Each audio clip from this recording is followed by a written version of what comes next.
Hello and welcome to Fix 64. I'm Darren Hadley, and today I'm looking at one of the most unique home server or NAS setups I've ever seen. The Zimaboard 2 Mini Home Server by Zima. It's a small Intel N150 based machine the size of a smartphone, and it is actually modular in that it has exterior SATA ports and even PCIe slot, which is unique. So why we'll unbox it and the accessories they provided with it, and then I'll go over the ports, specs, etc., and then I'll take it to the test desk for a look at Zima OS and the unit itself. So let's get to it. Okay, first off,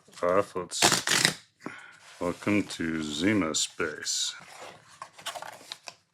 Nice unboxing experience here. That is very unique.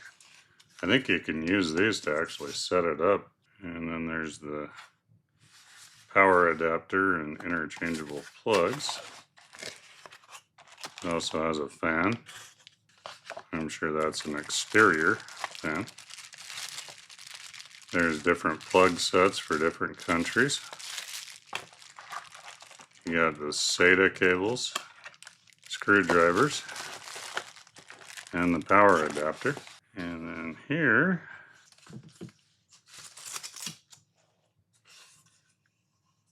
oh yeah, that says 2.5-inch SSD, and that's Zimaboard, so you can actually cut right here and set up your system on this cardboard. That's very unique. And here is a letter from Lauren, the founder of Ice Whale Tech, and here is the Zimaboard. Now this thing isn't like as light as you think it would be. It has some heft. Very nice. Here's the PCIe. I'll go over the ports in a second. That is very cool. And then here's the user manual. Nice. So yeah, that's very unique. Okay, and then they included a mini display port to HDMI 4K adapter. Some of you are probably wondering what happened to my anti-static mat. I replaced it with a kind of white creamish color one. I was just doing a lot of advertising for Gamers Nexus. I mean, I love Gamers Nexus, but you know, kind of want to have my own stuff on here too. And this matches the Zimaboard. But yeah, looks like you can mount it on top. Have two 3.5-inch drives in there. Very neat. And here's a bracket. I'm sure that's for mounting as well. And here's all kinds of there's different hardware in here. I'm sure it's to mount the drives and all of that stuff. Okay, let's go over the ports real quick. On one side, we have two SATA ports with a SATA power port. On the other side, we have two 2.5 gigabit Ethernet ports, not cables. Those look like cables. A mini display port 1.4, which I assume is why they included that. Two USB 3.1 ports and a DC power in port. And then on this side, we have the PCIe 3.0 slot for add-on cards like NVMe add-on cards or 10 gigabit Ethernet cards. And it can even host GPUs. So very unique. I believe the point of the Zimaboard is to have a lightweight expandable mini server for all kinds of possibilities like home cloud, media servers, photo libraries, and like more advanced NAS stuff, home lab type stuff. I have two 4 terabyte Iron Wolf Pros that I can put in the included hard drive caddy, and I'm thinking of just making it a mini NAS, so I'll go that route for this video. I can't wait to get to the test desk and try out Zima OS, but first let's go over the specs real quick. Okay, as for the specs, I have the 832 model with the following specs. There's also a 1664 model with double the RAM and double the eMMC storage. My 832 model here has the following. It has the Intel N150 with 4 cores, 6 megabytes of cache up to 3.6 gigahertz, 8 gigabytes of LPDDR5 4800 megahertz, gigahertz RAM, 32 gigabytes of eMMC storage, well, we already discussed, it has two 2.5 gigabit Ethernet LAN ports, and it runs on Zima OS, but because it's x86 compatible, it's compatible with also many Linux distros, and I don't know, maybe probably Windows too. Yeah, never even thought of that. Okay, so now to try it out, I'll kind of start building it. Okay, here is the plug. Just goes like that, and to release it, press a little button right there. I'm going to mount the Zima to this. First, I believe I have to take these 4 screws out. They line up with this, and I think it came with some longer screws, as you can see here. And then this bracket is what you mount the riser cable, the PCIe riser cable to. So, yes, let me get out my precision set. Looks like it's that one. Yeah, those aren't quite as long, so that's why it came with those. Oh, my hands look purple on the camera. In real life, they're not like that.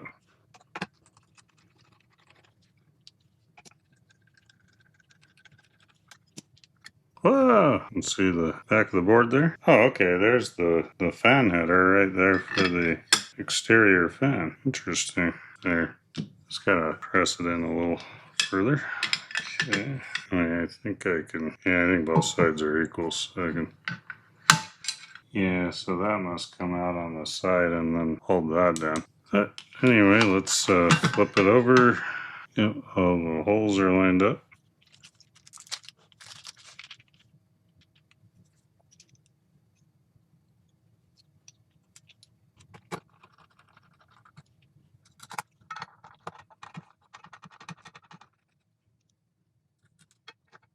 Kind of fun. You don't usually get to assemble your own NAS.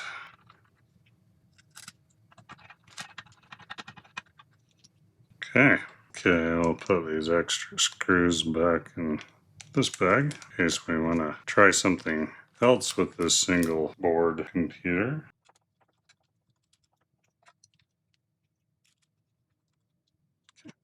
And mounted.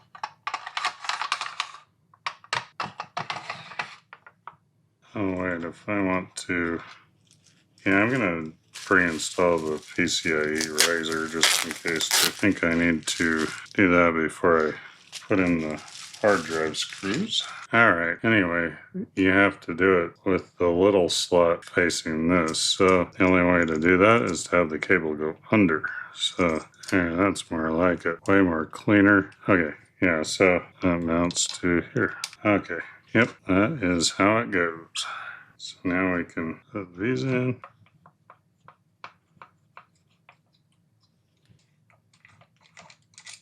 And a little turn just to tighten a little. There. Now we can mount a GPU or a little tiny gaming PC. Very cool. Okay, and now for the other.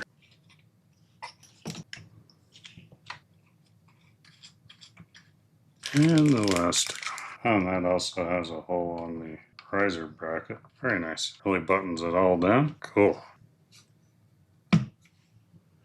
Now that's a cool contraption.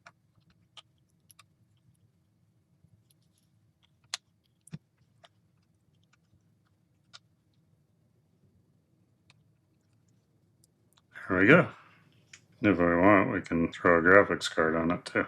I think it is test desk time. I may want to rethink what I call it. Okay, so I plugged in the Zima board too, and we're rocking it, as you can see. As soon as you plug it in, it starts right up. It does not have a power button. Also, I hooked it up to the HDMI cable and it goes right into a command line interface like most NAS do. So I will go through a web browser and put in the address. There we go. And this comes up. Welcome to Zimaboard 2. Okay, username fix64. And I'll just use my regular password. And if you know what that is, then you watch this. Combine hard drives. Yeah, let's start from files.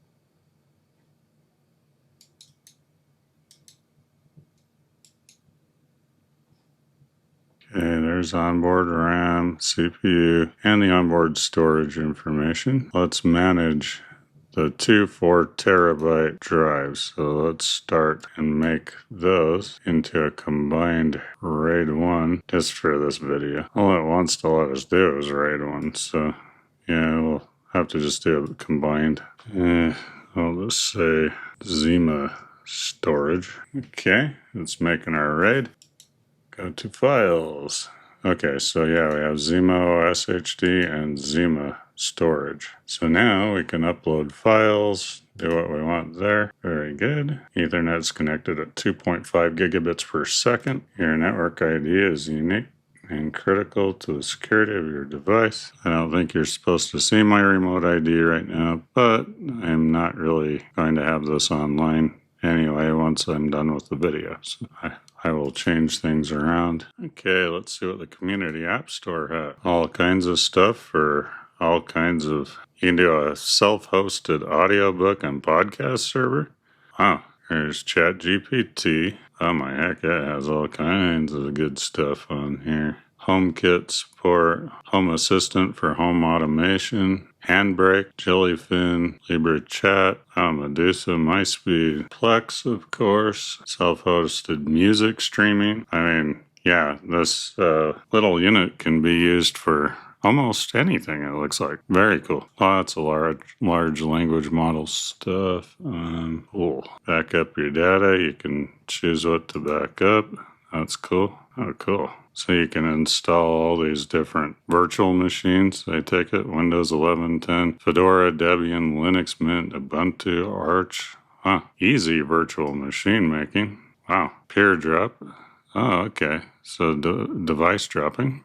That's cool. And there's the settings. And then the Icewhale community. So you can get on here and check out what other people are doing in their discussion forums. So that's really cool. I'd like to thank Zima for sending me the Zimaboard 2 setup. It is truly an expandable system, and you can use it for many different use cases, including home cloud, media server, Proxmox Lab, you name it. And I think with this board, you can do anything you want. It's an amazing little board. In fact, I'll probably do more with it in the future, with future videos, so stay tuned for those. I'd also like to thank my viewers and subscribers, and if you like this sort of thing, please like and subscribe. If you want to know when my next one is out, then please click the bell icon. Also, I released my first members only video on a machine I made about a year ago into a Steam machine. I just added a 9060 XT to it. It's the one with the BD790i minis forum board, and it will go public in a few days, which maybe by the time you're watching this, it's already public.